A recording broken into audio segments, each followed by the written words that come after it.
Assalamualaikum warahmatullahi wabarakatuh. Kaum muslimin dan muslimat, teman-teman dimanapun Anda berada, bersama saya Novel Alidrus. Kita akan kembali belajar hukum membaca Al-Quran tanpa berwudu. Ya, perlu dicermati dan perlu dipahami bahwasanya yang dilarang adalah memegang mushaf tanpa wudu. Kalau kita pegang mushaf, maka kita wajib dalam keadaan suci dari hadas besar maupun hadas kecil. Artinya kita harus punya wudu. Tapi seandainya kita tidak menyentuh mushaf, kita membaca Al-Quran tanpa menyentuh mushaf, maka kita tidak diwajibkan berwudu. Disunnahkan berwudu, tidak diwajibkan berwudu. Sehingga seandainya seorang yang hafal Al-Quran atau hafal beberapa surat, yang baca surat atau ayat-ayat tersebut tanpa wudu, maka bacaannya mendapatkan pahala dari Allah Subhanahu wa Ta'ala. Hanya saja pahalanya jauh lebih sedikit dibandingkan jika membacanya dengan berwudu. Akan tetapi kalau kita menyentuh mushaf, maka kita wajib dalam keadaan berwudu. Sehingga kalau kita pegang mushaf baca Al-Quran, wajib wudu. Tapi kalau tanpa menyentuh mushaf, maka kita tidak diwajibkan berwudu.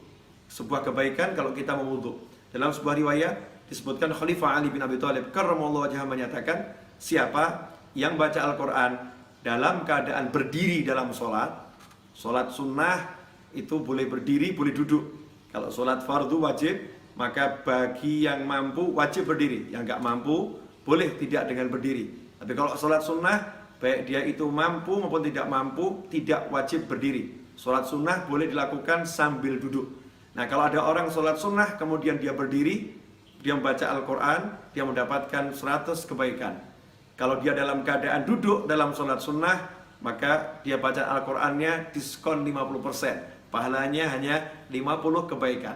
Sementara kalau dia membacanya di luar sholat dalam keadaan berwudu, dia mendapatkan pahala 25 kebaikan. Kalau dia membacanya di luar sholat dalam keadaan tidak berwudu, maka dia hanya mendapatkan 10 kebaikan. Karena itu bagi siapa yang ingin mendapatkan kebaikan yang besar, maka berwudulah ketika baca mushaf, meskipun Anda membacanya dengan hafalan dan tidak menyentuh mushaf. Semoga barakah manfaat. Assalamualaikum warahmatullahi wabarakatuh.